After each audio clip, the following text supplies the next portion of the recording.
6 anos de vida normal, sinto passei lendo jornal. Poisid, mis tegema hakkate? Hakkame seadistama, Ahah, aga natukene vaja eeltööd teha. mis eeltöö on? Patsiendil on Maxeco Mini, millel ei ole widebandi kontrolleritel originaalis sees ja ei ole ka pandud väliskontrollerit. Okei.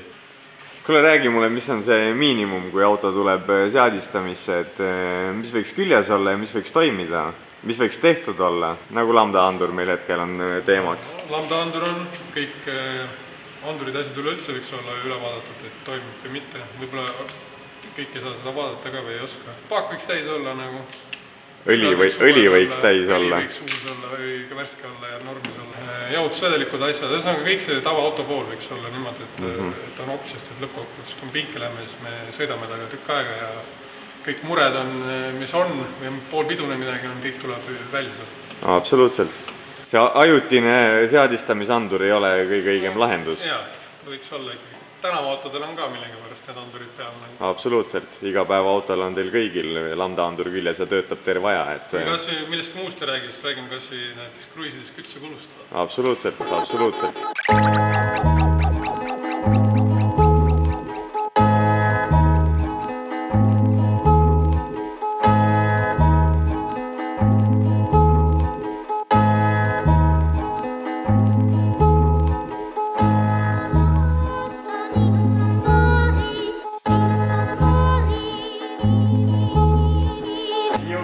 Kuule, need uus patsient vist saabus tuppa.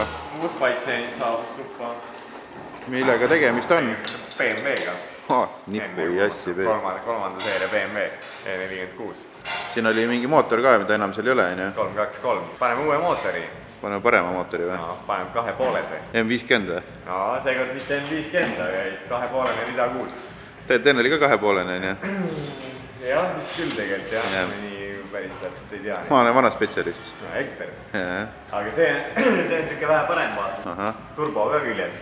Jaa. Et see on natuke parem juba kohe. No kohe parem. Jah. Vaat see on siuke mootor siin üleval ka kartel. Väga imelik. Teagi, mis normaalne. See on vist mootor, mis paneb Kasparil südame põksuma või? Kasparil ikka põksub praegu täiega. Siin on juba mootor ära võetud, et me seda tööd enam tegema ei pea. Jah, see töö tehti ära. Siin oli huviga jätta alles konditsioneer ja on mingisugune karter ka, mis natukene rohkem sobib. Supra karter! Ehk esimene samm. Fits. Nope.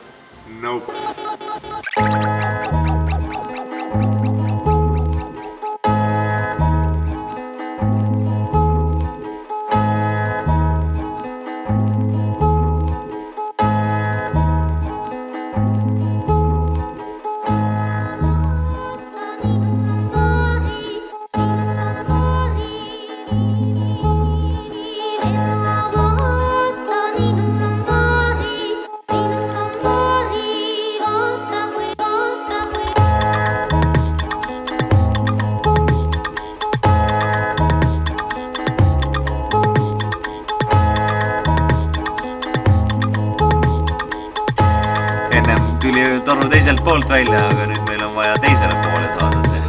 Need paikatid. Paikat.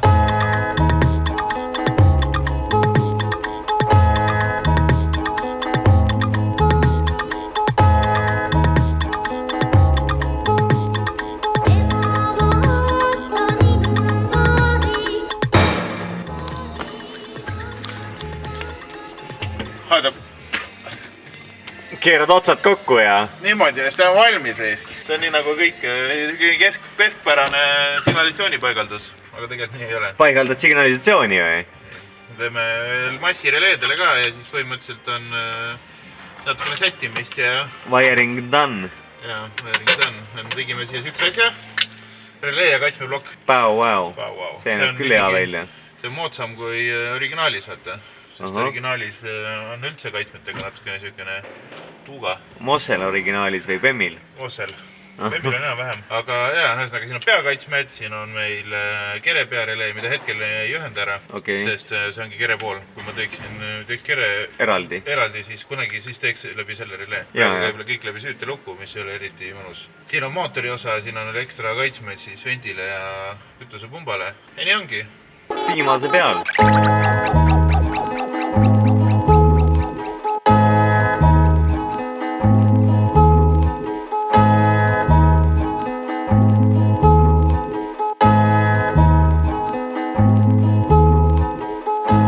Kuule, nüüd on see auto siin toas, kus tehakse kapotialused kollaseks. Ongi ja teeme jälle. Ja, vahepeal on mootor ka välja tulnud. Puhastasime ära ja keevitasime ära siin veel mingid kohad, kus oli vaja ruumi teha natukene ja väike ettevalmistus, krunt ja värv selga. Ja siis on viimane komplekteerimine. Ja detaile on ka veel terve hunnik, mis on nii-öelda custom tehtud, millele laseme ka väikse värvigi peale ja siis hakkame kokku tagasi panema. Mõnus. No päris hea.